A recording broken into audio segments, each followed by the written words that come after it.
5, 4, 3, 2, 1. All right. We're going live. Going live. It says we're live. Are we live?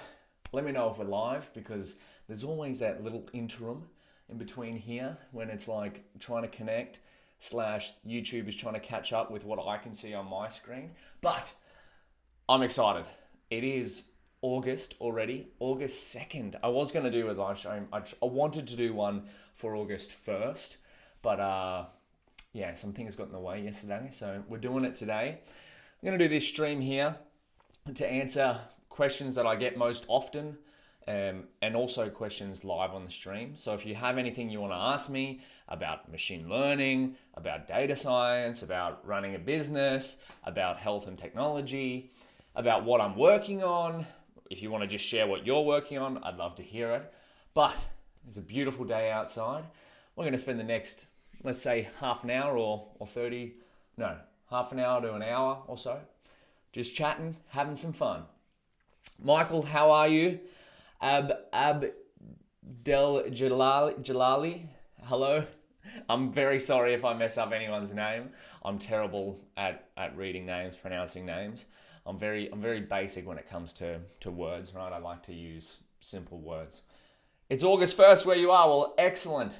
It's a great month. I'm 26 on September 1st. So I turned 26 in a month. How crazy is that? Let me get some questions ready. We're gonna answer some that I've got already.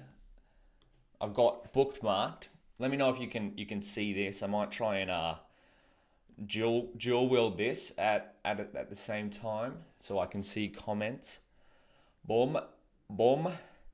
Is this working? What's everyone up to? Let me know.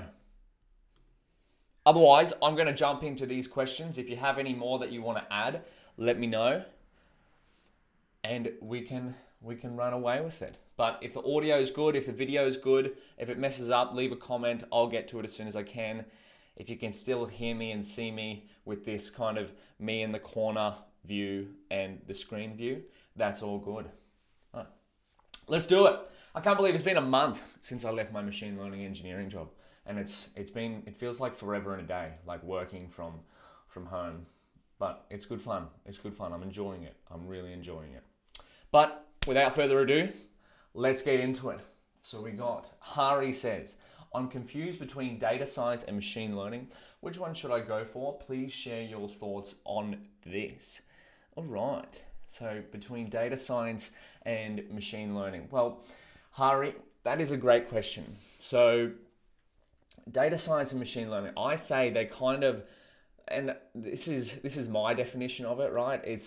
They're kind of synopsis, like the same, similar as each other, right? To do machine learning, you need to do data science. And within data science is machine learning. So data science, you're kind of, but that being said, right? If you do data science, you might not necessarily do machine learning, right? So I would say in terms of a broader topic, you might have data science, and then within that is machine learning. But then some people would also say that you have machine learning, and within machine learning is data science. So I would say don't get too confused on, don't spend too much time about worrying which one you should do. I would say do both, right? If you're going to do data science, you'll eventually do machine learning. And to do great machine learning, you're going to have to do data science, right? So that's the way I look at it. I don't try get too, I don't know. I find if I spend too long worrying about like the specifics and definitions of what these two terms are, because they're so broad, I'm going to spend a lot of time just arguing what the actual definitions are, rather than just working on problems, working on building my skills in either one of them. So, beautiful. We can tick off that question from Hari. Now let's go back to little me in the corner and some more questions over here. We're going to work through these first, and then I'll get to the comments, okay? So, Sanjeet says, most of the big tech companies like Amazon, Google, when hiring for machine learning engineering positions, test your data structure and algorithm skills apart from your domain knowledge. How would one go about learning those if he doesn't have a background in STEM? Excellent question. But again, I'll let you guys know like when I'm not the best person to answer these kind of things, right? Because I only have a limited amount of experience, right? In terms of machine learning, I've only been learning this stuff about 2.5 years. So I don't know everything when it comes to it, and I'll be very honest with you of what I don't know. So the truth is, with big companies like Amazon, Google, Facebook, whatever big company you want to insert there, I don't really know what they look for in terms of hiring. My goal is not to get a job at a big company like Amazon or Google. For now, who knows how the future may change, but definitely not for now. I want to grow my machine learning skills, grow my data science skills, grow my software engineering skills, and use that to build my own business, my own software products, my own technology products, right? But how would you go about learning data structure and algorithm skills if you don't have a background in STEM? Well, I didn't really have a background in STEM either. I graduated from university with a degree in science, in food science and nutrition, right? So I didn't really do much science tech. Well, I did a lot of science actually, but engineering and mathematics, no, right? How can you do it?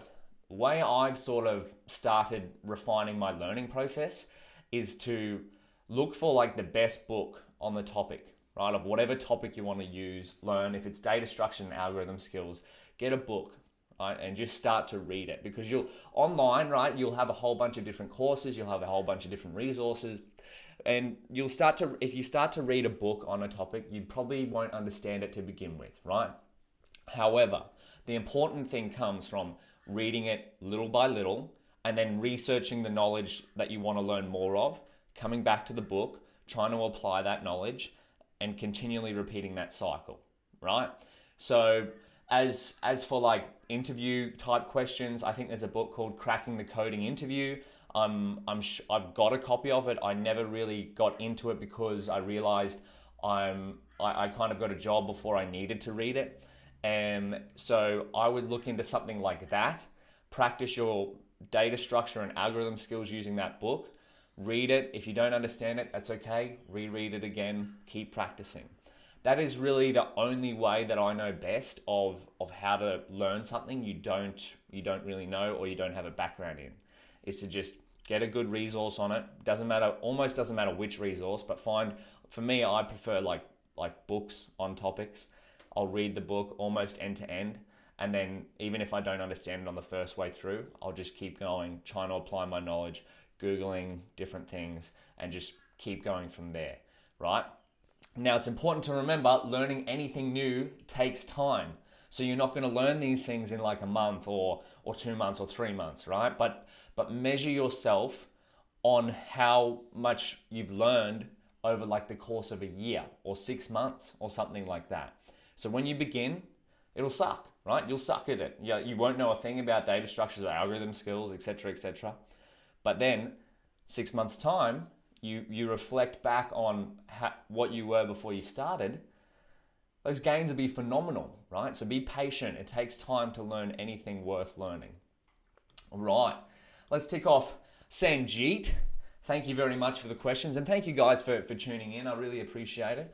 If you're new to the channel, welcome. I make videos on machine learning, health, technology, and basically whatever I'm into, right? If you'd like to see anything, if you like a question answered, leave it in the comment. I'll get to it as soon as I can. I'm going to go through these. I'll try speed them up a little so we're not here for forever and I can get to the comments as quickly as I can. Hassan asks, I'm thinking about taking the IBM data science specialization on Coursera. Any thoughts about that? Let's have a look, hey? IBM data science specialization on Coursera. IBM data science Coursera.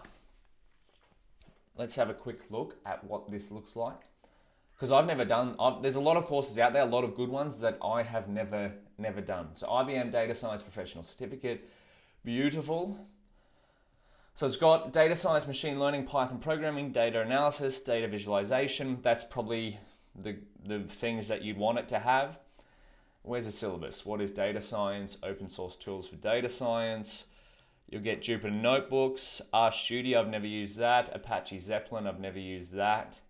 Jupyter Notebook and Python is probably my tools of choice. Data science methodology, Python for data science and AI. This is really good, actually. Databases and SQL for data science, data analysis with Python, data vision. Okay, this is a good specialization, right? You're learning. Then again, a course, right? All courses are pretty good. Like on Coursera, all of them are pretty good. But the important thing comes from applying what you learn in all this. So you've got basically all the fundamentals here of data science. If you were to go through this end to end, you would have a great foundation in data science and machine learning, right? So that's my opinion on that. We go back here. Where is it? I'm thinking about taking. So you're thinking about taking it. Any thoughts about that? If you want to get into data science and you haven't experienced before, I would recommend a course like this, right? Use this to get your foundations and then work on your own projects. This is really important. Work on your own projects with what you've learned. And what does that look like? You could do Kaggle competitions, you could find a data set, work on it yourself, marry something that you're interested in. For me, I'm really interested in health, so I'd probably look at projects in the health space. If I can improve that with data, improve that machine learning, and then I'd share my work online through a GitHub repository or through a blog post or something like that. That is what I would do. All right, let's go back. Hassan, thank you for the question.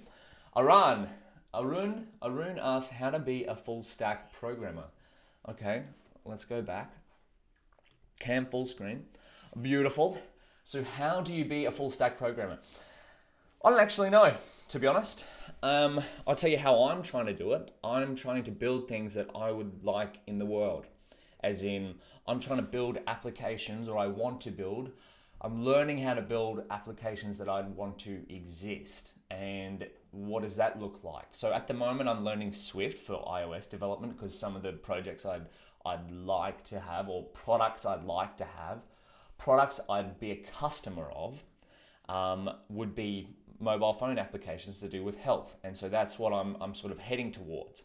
And now, how to be a full stack programmer? I guess if you can build that application that you want to see in the world, whether it's a web application and you've got things like a back end with a database and whatnot, and then a front end that people can interact with, then you're starting to head towards being a full stack programmer.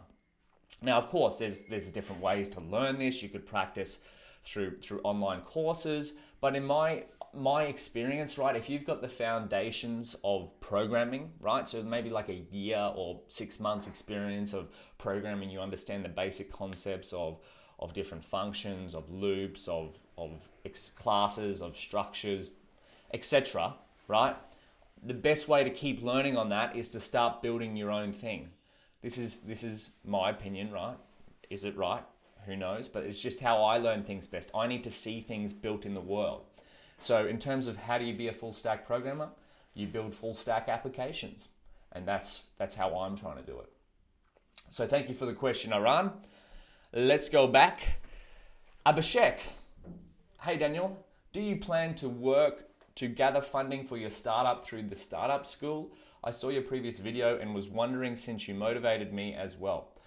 Abhishek, first of all, thank you for the question. Do I plan to gather further funding for my startup? No, I'm not going for funding. I would prefer to fund it myself. See, I think there's a lot of like, getting funding is good, I think, but being profitable or building something that makes money from the start is even better, right? So you'll see a lot of like headlines and news and emails from different startups and whatnot that they've just raised, like, let's say $100 million. But then, like, is that success, right? If some venture capitalist or some investor is just handing out millions and millions of dollars to your startup, is that the goal you're wanting to achieve, right? Okay, it's great that you can get $100 million, but is that actually gonna, like, is that enough money to build what you want to build? Or is that kind of like too much money to build how am I trying to say this? If your goal is to build something great and you require like exorbitant amounts of money to even get started. I don't know. Is that, to me, I think, this is me, right? I want to build something that attracts revenue from the start, so I don't require funding, right? Because I'm kind of like I don't know. I like to do things on my own accord, and I don't like having to be tied to someone or owing someone money, right? I prefer. So how am I going to fund my startup? Well, I'm going to spend the rest of the year like working on getting really rich, so that I can spend the next 2 to 3 years working on whatever I want to work on. So that's the way I'm planning out doing it, right? Is funding a good model? Yeah, but I think there's better ways to do it. I don't have the right answer of the alternative, but I think in terms of creating a business that's profitable from the start is probably better than going hundreds of millions of dollars or getting hundreds of millions of dollars in funding before you even make a profit. That's just how I think about things. Get profitable from the start. And again, I can't comment on this because I haven't built a multi-billion-dollar startup yet. So we'll see how that turns out over the next couple of years. But great question, Abhishek. Let's go to the next one. Abhishek also asks, 2 questions from Abhishek, thank you very much. Did you code your website from scratch using HTML, CSS, or did you use a template and build on that? My website is built on Squarespace, and I didn't code it from scratch. I built it before I knew how to code, and I've just left it on Squarespace. Will I build a custom-made site in the future? Potentially, but Squarespace works for me at the moment. Here we go. Eric, how would you combine cybersecurity with machine learning? Good question. I do think there was a Kaggle competition for Microsoft Kaggle malware. There we go. Microsoft. So this is how I would combine machine learning with or where I would start to look for, right? Microsoft malware classification challenge. We go here. So this is like where I would sort of start, right? I don't know how good it is. Like, so this is pretty recent, right? So the malware industry continues to be a well-organized, well-funded market, etc., etc. So this is a pretty good start, I would think, to start figuring out in terms of how you would use machine learning or data science to figure out like what malware. Does malware exist, right? So this is a form of cybersecurity.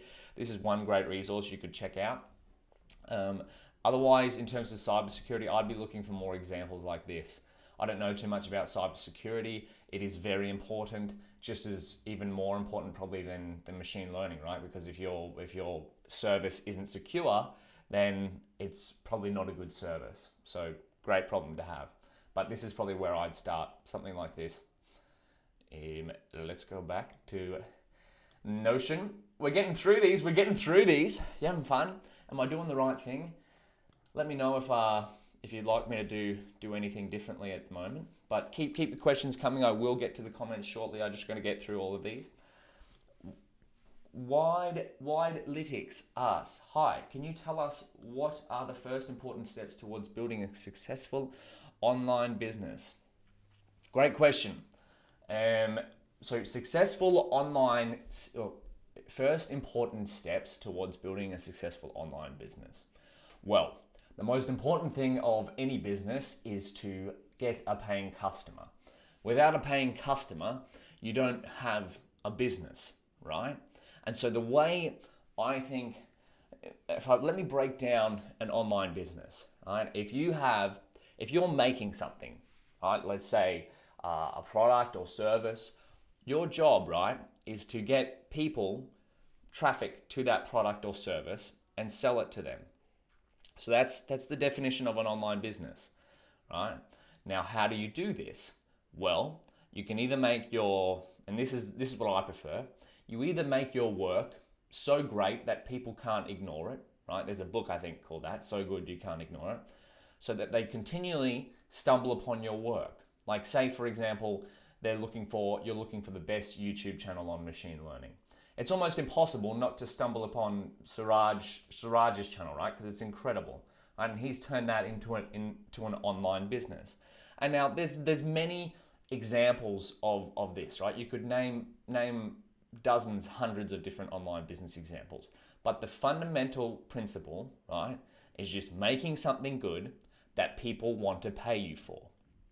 Now, what is that?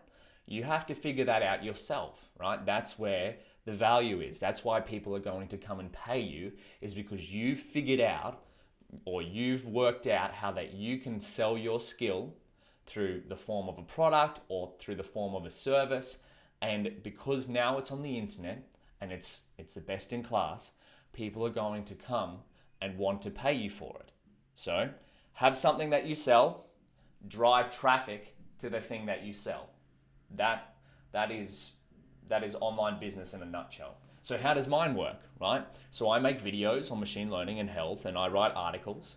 And so people like to read those articles and watch those videos, at least I hope. And then through that, I don't have anything that I sell directly at the moment yet, but I'm partnered with different organizations like Coursera with affiliate links. So if people sign up to a Coursera course through my affiliate link, I will get some money from that. Same thing with Amazon affiliates through books.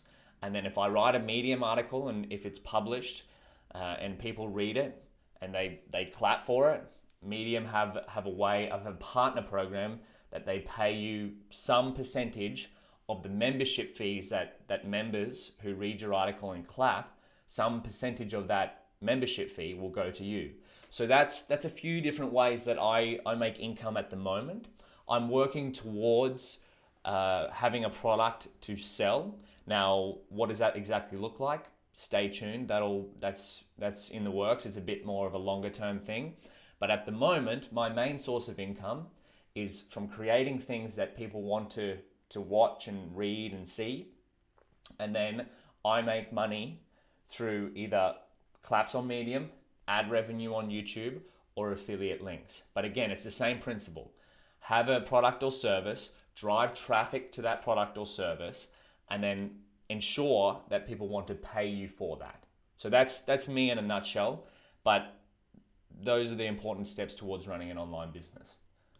All right, let's go to the next one. Ankit, what are your tips in general for students giving any competitive exams for a university selection? Competitive exams for university selection. Now, again, I don't have any experience. I failed my first 2 years of university, and my high school exams were pretty poor because I was too focused on playing Call of Duty on Xbox, right? So what are my tips in general for students giving any competitive exams for university selection? I would say, if you want to actually get into university through competitive exams, I would say find someone who creates the exams and talk to them and figure out what their strategy is. Find the best expert on those exams. It's not going to be me, right? Because I personally hate exams.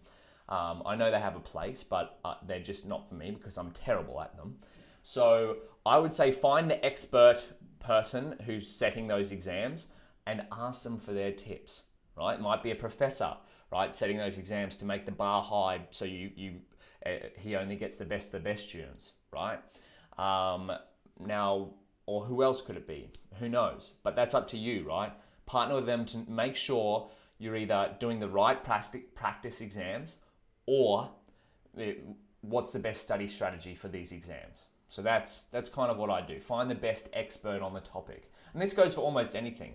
If you want to learn something really well, find the best expert you can and ask them questions. Maybe they'll answer you, maybe they won't, but it's worth a try. So Ankit, thank you for the question. All right, Max, what type of business do you run online? I kind of answered this just before. Essentially, it's just creating things that people want to pay for or watch. So I create things that drives traffic to it, which on the long term, people end up paying for things, and I get some of that money in return. So that's the definition of a business, is right? Attract paying customers through having a product or service that people want to pay for. Let's go there. Max is done. Christian, What specific milestones make you feel like your learning is sinking in? How do you internalize and concretize each new concept? Example, being able to simply teach someone what you just learned only after implementing said new learning in a project or something else that truly solidified the theoretical. Whoa, that is a heavy question. What specific milestones make you feel like what you're learning is sinking in? This is a hard one, right? Because, as I said, learning new things takes time. So, how do you know what you're doing, right? What are the milestones? I would say a very good skill to develop early on when you're learning anything is to be able to break a large thing down into small things. And now this is, you almost can't teach it. You have to figure it out yourself through trial and error of how to break something big into something small, right? Because too often you'll see, like when you go online and you'll see the best people at what they do, and you'll be trying to learn something, and because you're just starting out, whatever it is, you might be terrible. You probably are terrible at it because you're just starting. Everyone's terrible when they just start something, unless you're extreme natural talent, but assume you're not, right? Because I'm not, but you might be. What specific milestones, right? So you got to break large things down. So maybe if it's with learning to code, maybe it's the first time you write your first function, your first custom function for something, or your first custom class. Or maybe it's the first time you work through a project completely on your own. And I mean, there's no such thing, right? Even in my developer job, right, where I'm being paid to be an engineer, I would spend hours researching how to do things and working on a project. So don't go looking at the people who are the best at something and then comparing them to you, right? Compare you to where you were a month ago, or 3 months ago, or 6 months ago. These are the kind of milestones you should be considering, right? Now, it's hard to plan, especially with learning, right? Because it's never a straight line, right? Learning never goes like this. It's more like around and around and around and around, right? So it's up, down, up, down, up, down. So it's really hard to plan out, okay, after 6 months, I want to be here, right? And you don't really know exactly where here is, because along the way, you're going to be learning different things, and here might actually change to be over here, okay? So the only really ways like you can know when you're hitting milestones is kind of in retrospective, right? So maybe you're starting something new, day one, terrible at it, but your goal, you sort of know where you want to be. So maybe starting from zero, you want to be a data scientist, right? So that's your ultimate goal, getting a data science job at a company, right? How does that path look? Well, it's almost impossible to plan it out step by step, but you can go, okay, I want to be a data scientist. Today I know nothing, so I'm going to spend the next 2 weeks figuring out what a data scientist does.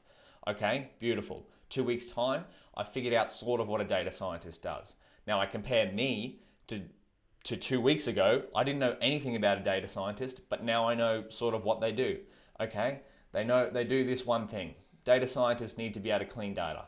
Okay, I'm going to learn how to clean data. Today I know nothing about cleaning data, but I'm going to spend a month trying to figure it out.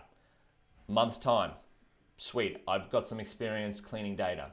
Look back on yourself a month ago, wow, I've just hit a milestone. A month ago, I didn't know a thing about cleaning data. Now I know 6 things about cleaning data, right? So have a big overarching goal, right, that you want to eventually reach.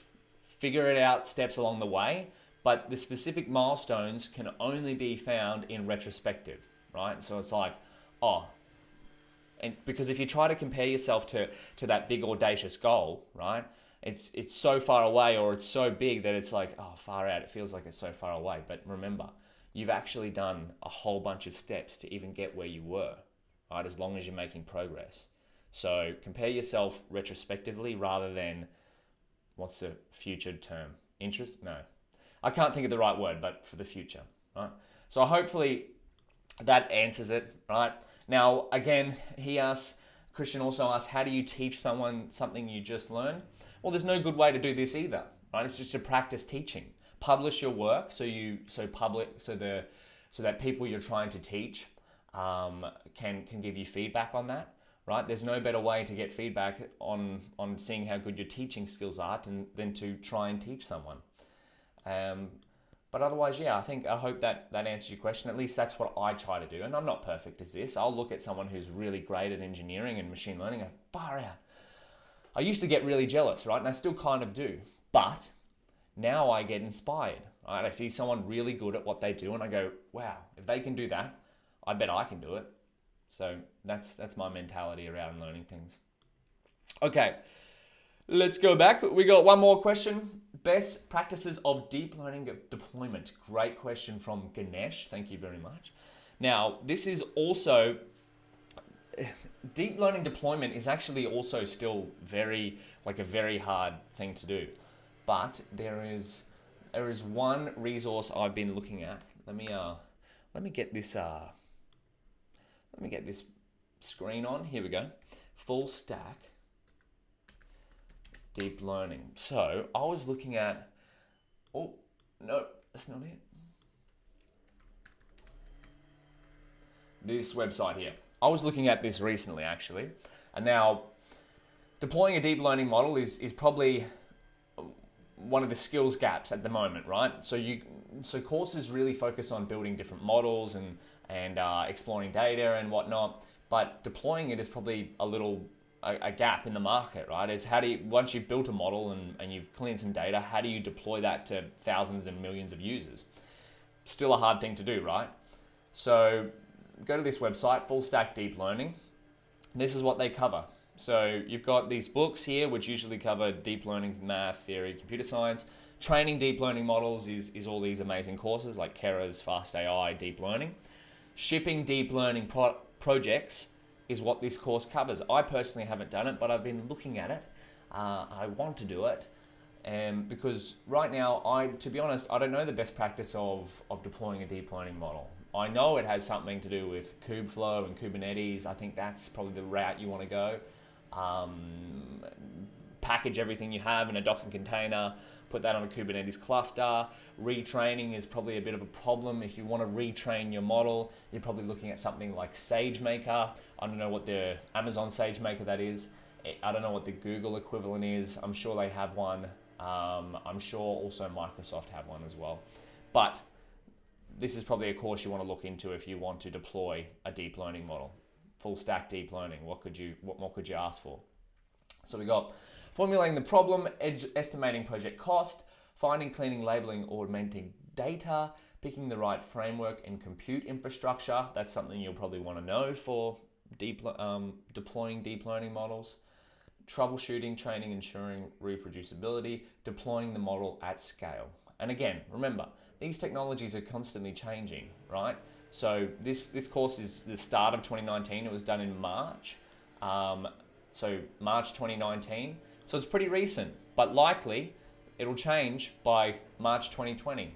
So just remember, the things you learn today might not be helpful in the future, but that's all right. It's all a learning curve. Every day is day one.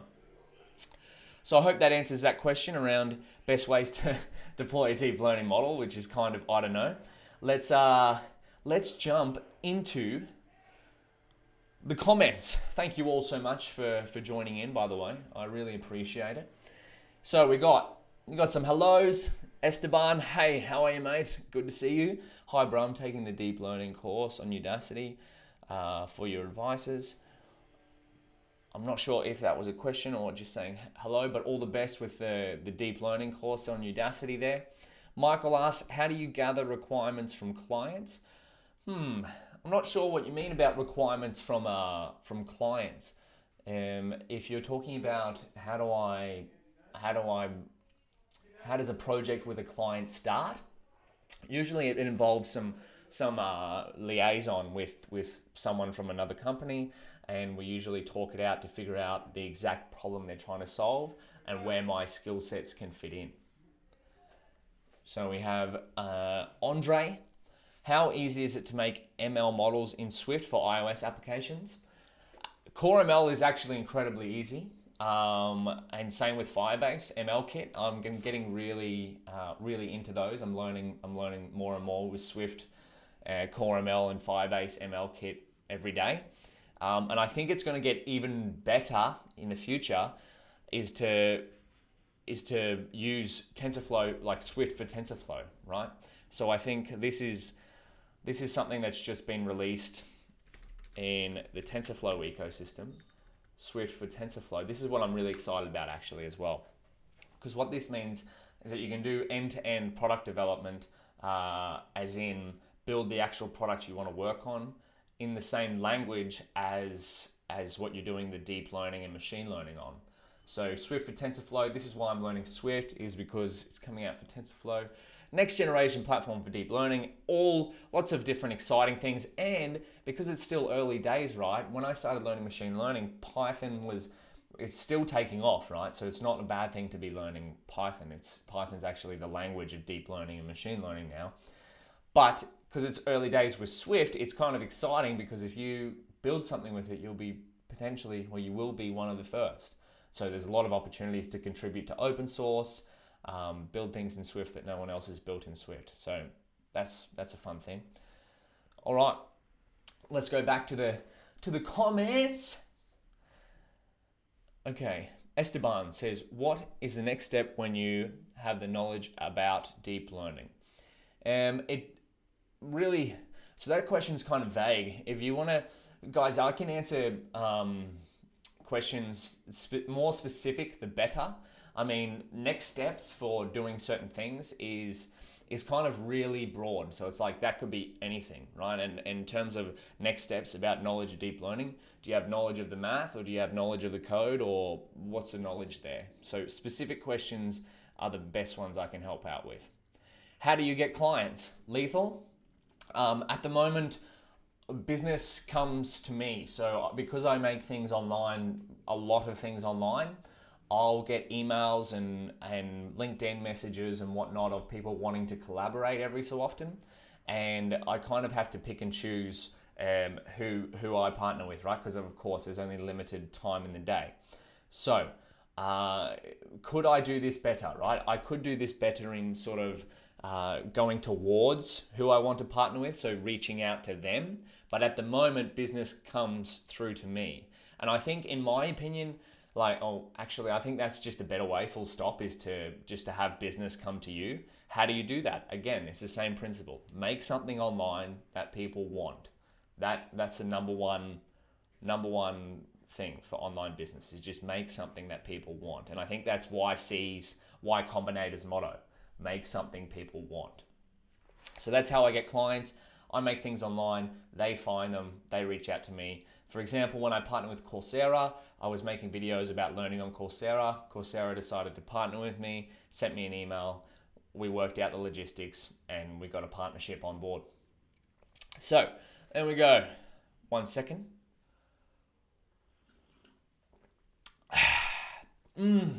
How good is coffee? How good is coffee? Okay, here we go. We have Harshit asks, how do you like this free time you are getting nowadays? Harshit, it is amazing. I really enjoy the fact that I don't have to commute anywhere. I've kind of started living my life in a 3-kilometer radius, as in I live on the internet now, but the places I go physically, I have a cafe down the road. My jiu-jitsu gym is down the road as well. There's a beautiful section of water down about 5 minutes walk away. That's where I go for morning walks. I take my puppies to play. But in terms of free time, it still feels like there's not enough hours in the day. Even though I've kind of reduced the amount of time I have to be somewhere by like 3x, I still can't find enough time to do things. So what do I need to do? I need to get better at saying no to things. I'm slowly getting better, but I still need to get better at saying no to things and just work on the things I need to work on. Imran, yes, I did. I shaved this morning. I look fresh and clean. So we have Noah. Do you have co-founders or a team, or working on your own at the moment? So my online business that I'm running is me. My just me. I edit all my videos, I write all my articles, I learn all the things myself. My health tech company I'm co-founding with my brothers at the moment. Michael, the audio appears to be a little out of sync. Oh, great. Hopefully this fixes itself. Because it's always hard to fix these live stream things as they're going, because it's live.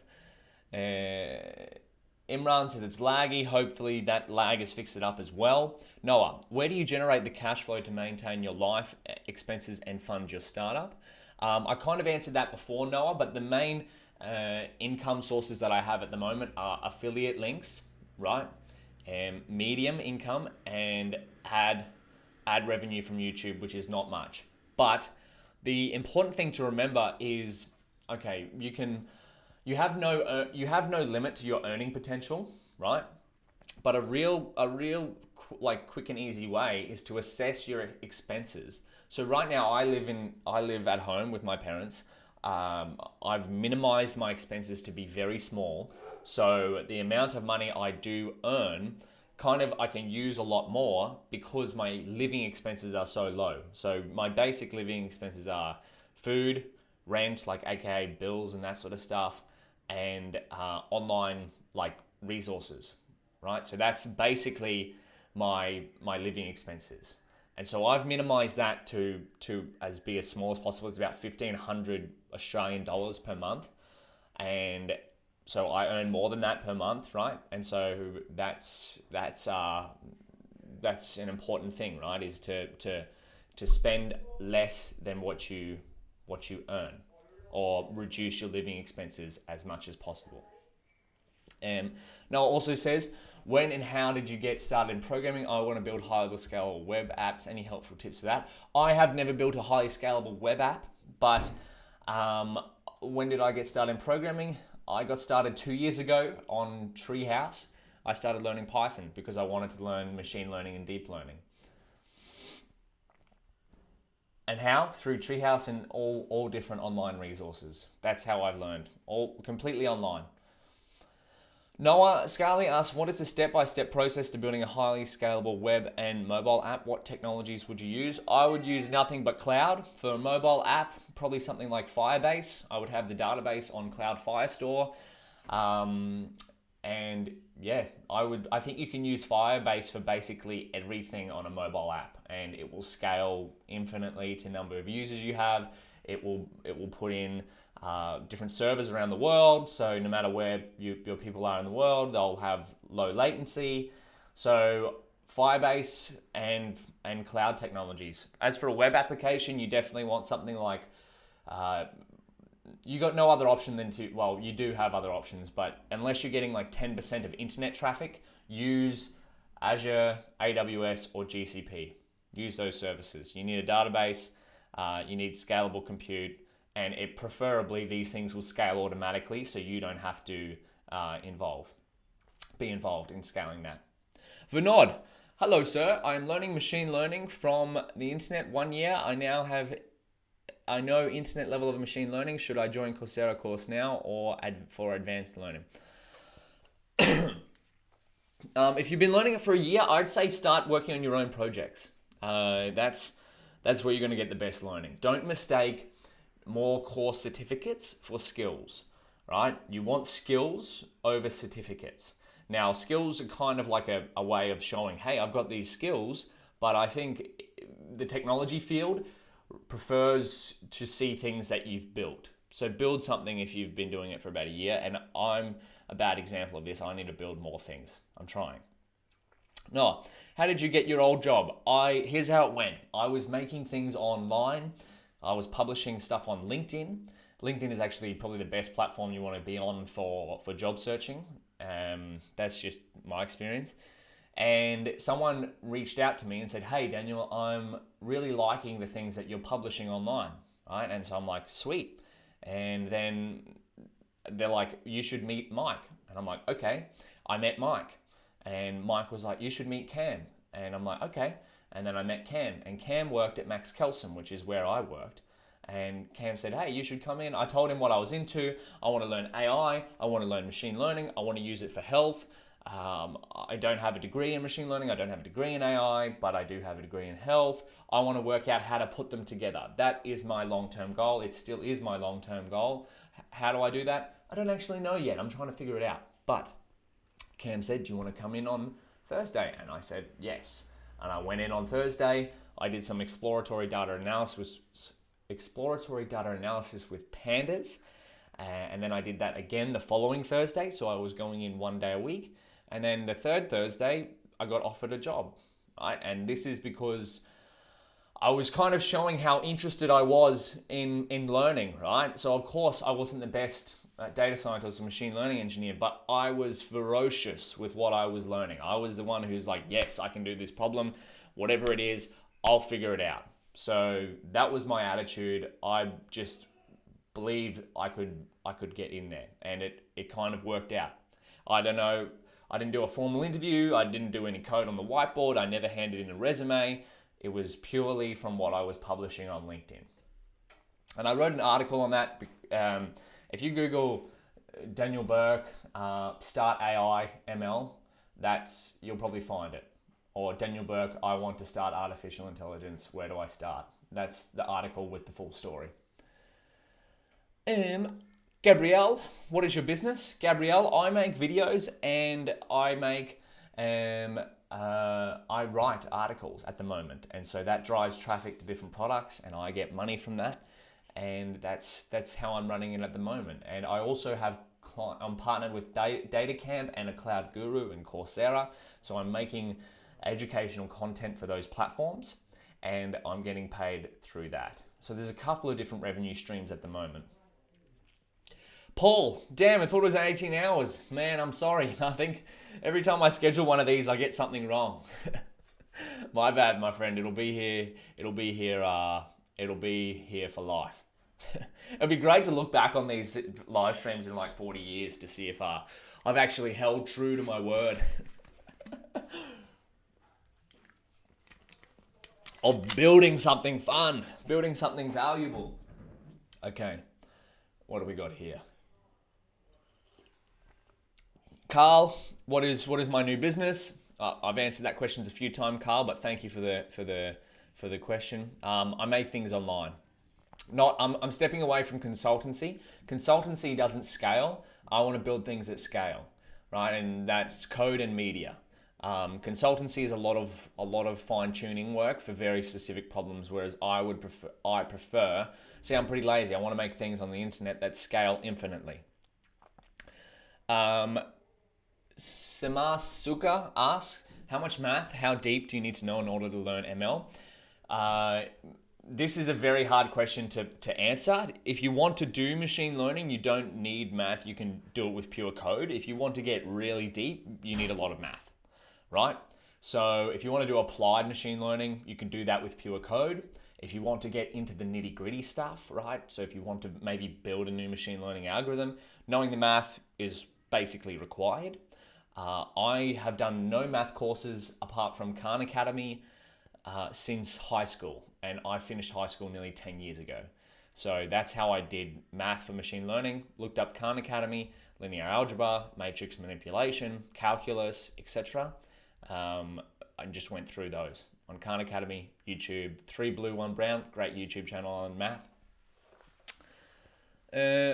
Paul Garcia, are you going to be partnering up with others, or are you building the business 100% yourself? Paul, right now it's purely myself. That's how I get my cash flow. At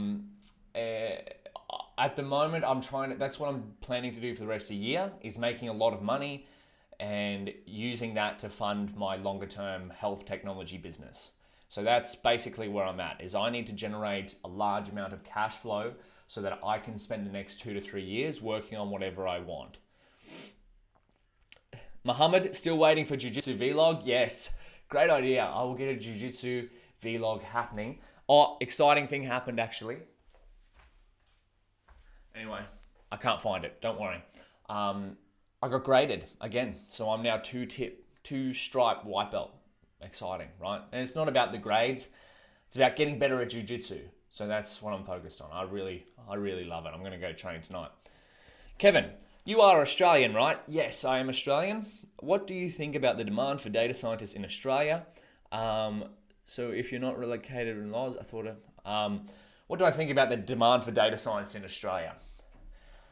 The real answer is I don't know, but I think Australia is moving kind of slow. I did go to an AI meetup last night, and the talk was basically about Australia being slower than the rest of the world in terms of machine learning and artificial intelligence progress. Now, again, I'm pretty oblivious to these things. I kind of just like to work on the things that I like to work on, and not really pay attention to trends in Australia or otherwhere. All I know is that the companies are slowly moving towards being able to use data in their business. So there's a big hole there, I think, for someone to come into large companies and basically, this is what we did at Max Kelson, right, where I was working. We went into large enterprise and government companies and essentially showed them where they could use data to improve their business. But there's still a large gap. Like, large businesses move pretty slowly, whereas we could move pretty fast because we were just a team of about 12 machine learning consultants.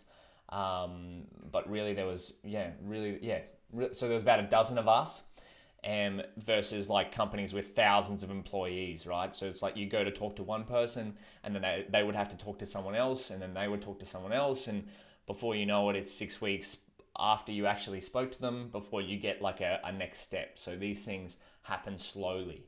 But I do think there's a big demand in many different companies of how you're going to use data. Like, it's just part of the software stack now, right? So if you're building technology, data science and machine learning is just part of the stack. Here we go. Paul Garcia, what do you think about reinforcement learning? I've never actually seen it do anything outside of like play games. Is that valuable? I think so. Like, in terms of step by step building it up to be something worthful. But in terms of deploying it in like an actual production system to like application of some sort, I haven't actually seen it. There's a fun project actually. One of my ex-colleagues I was talking to last night said they're kind of trying to work on something of getting reinforcement learning into production. I don't think I can share the exact details, but they're trying to actually do that. I can't off the top of my head think of any production examples. Like, I mean, application going to millions or thousands of users that actively uses reinforcement learning. Maybe I'm wrong. Paul, where you were learning machine learning, how much time was spent learning and how much time did you spend working? That's a hard one. So we had a rule called like 20% time when I was working as a machine learning engineer. And I still kind of adhere to that, right? So it was like 80% of our time was spent on projects, and then 20% of our time was spent learning whatever we wanted about machine learning, right? So you never know what you could have learned could have been applied to a project. But even then, within that 80% time of working on a project, it was still a lot of learning of like researching of different ways to do it, like read papers, like going through online blog posts, looking through the documentation. So it was still, even though it was like 80% on client projects, a lot of the time you're trying to figure out what's the best way to do it for that client project. So a lot of it is learning on the job, right? So I hope that answers it. So it was kind of, put it this way, there was rarely a time where you would go from end to end in a project and not learn something completely new along the way.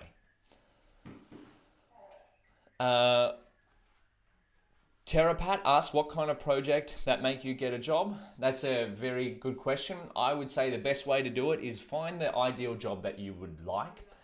Find a way to figure out what projects that role requires, and then do those projects on your own, if you can, before even getting the role. All right. So if someone in an interview asks, what have you done? You can say, hey, I've done this actual project for this role. Here's the example. And that's going to involve some research from yourself, but that's an important step into getting where you want to go, is researching what it is. Sai asks, what's on my board? What's on my board today? All right, let me read it out for you. My board, we have writing, 1 hour, reading 1 hour. That's a given every day. I do those two. Workout, that's another given. YouTube live stream, we're here. Then we're doing Swift. We're going to learn Swift for like 4 hours. I have a Y Combinator meeting this afternoon. And then I've got to respond to some emails. I'm getting slack with my emails. And then, yeah, that's about it. Workout, write, study, cook dinner, stuff like that. Simple, right? I keep it similar every day. Janakai asks, what should I do after Coursera ML course? If that's the Andrew Ung one, I would start to learn Python, right? Get into coding as soon as you can. That Andrew Ung course is, if it hasn't changed, it's taught in Octave and it's very theoretical. Start getting some Python experience in machine learning as soon as you can. Rishi, how should a person with 11 years experience in IT go about switching career in ML? Rishi, I would start to learn ML and then start to create things with your experience in IT around machine learning. So that's my best advice for that. Mohammed, congrats, keep it up. Thank you, Mohammed, I really appreciate it. Jose, brother, I'm a fan of your channel. Inspiration for me to take up my GCP will take all. By the way, I'm BJJ Panamericano and I'm training for the Brazilian World Cup. Oh, my boy. Oos. That's really cool. I appreciate it. And I appreciate the support, man. I love BJJ. I love Jiu-Jitsu. It's taught me a lot, actually. It's taught me a very valuable skill of being able to lose, right? And then move on as soon as possible. Because that's what happens in Jiu-Jitsu, right? You'll wrestle someone and they'll beat you, right? So in the wild, if you lost that fight in the wild, you would die. So Jiu-Jitsu is kind of very humbling in the fact that you can go up against anyone and then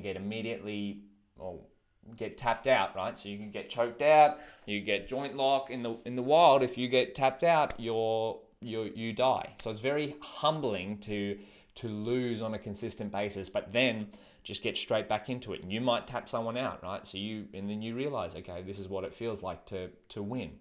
So it's a very important skill, I think. Or skill, what can you say? Virtue, I don't know.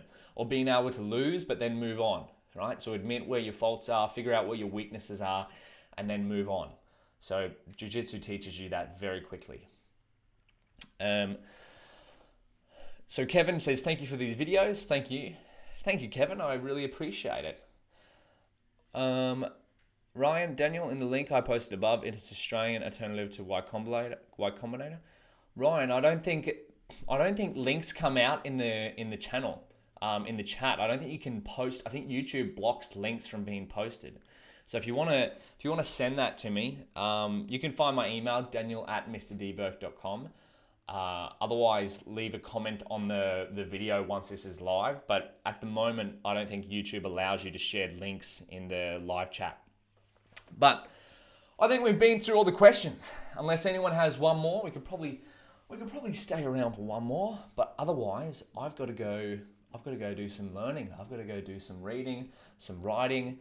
I've got to get an article out for the week. And then I've got a meeting at 1 p.m. with my Y Combinator team. I've got to make some progress on that. It's an exciting week, right? It's just, there's an endless thing of things to do. This is my list for today. I've tried to make it small. There we go. I'm trying to make this smaller, right? Work on less things, but better things.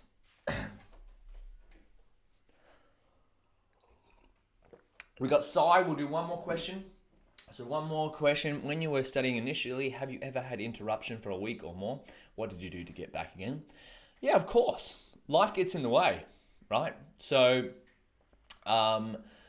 these things happen.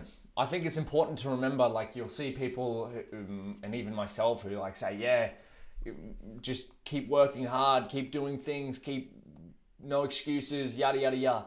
But reality is things happen. Life happens. Things get in the way. My car broke down the other day. I need to get it serviced, etc., etc. So these things happen. Important thing is to remember, like, okay, you take a break or something, you can just resume back to what you were doing whenever you really want, right? That's just how these things go. So if you need to take a break, if you need to take care of something, something comes up, you're sick, you need to improve your health, something happens in your family, these things happen. It's life. What you do, you take care of what you need to take care of, then you get back to what you were working on. So I think there's no real better formula than that. You just take care of what you need to take care of, and then get back to what you're working on. There's no set way of how to do it. That's just how to do it. All right, so let's rock and roll. Well, okay, we'll do one more. Michael asks, am I crazy spending my runway to invest more time positioning myself for an AI or machine learning role, or should I suck it up and find my next role gig before quitting? So Michael, I think it's never a bad investment to invest in your education, right? So as long as you're using your runway funding to invest in yourself for future skills, it'll kind of look like this, right?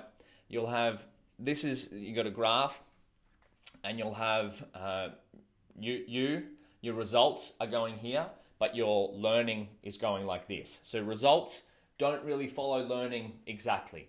So learning increasing, results going flat. But then you get to a point where the results will start to catch up to the learning, because you'll start to figure out how to apply your knowledge, right? So learning might happen quickly, right? But results are still lagging behind. So remind yourself of this and just keep learning, and eventually those results will catch up to it.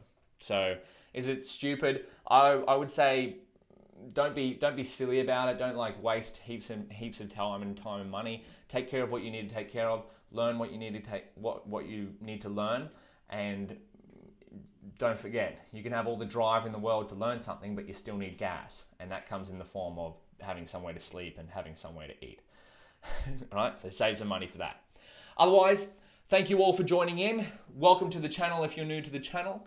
I've got to go do some actual learning and stop talking so much. So hopefully this video was helpful. If you have any other questions, feel free to contact me whenever you want. You can find all of my contactable stuff on my website, mrdbourke.com. Otherwise, there's probably a bunch of links in the description, or email me directly, daniel@mrdbourke.com. Otherwise, have an amazing day. Enjoy August. I'll see you in about a month. I might be 26 by then, which is scary. Nah, it's not. I'm excited. It's a beautiful day. Have a great day. Oh, as always, keep learning, keep creating. You got this.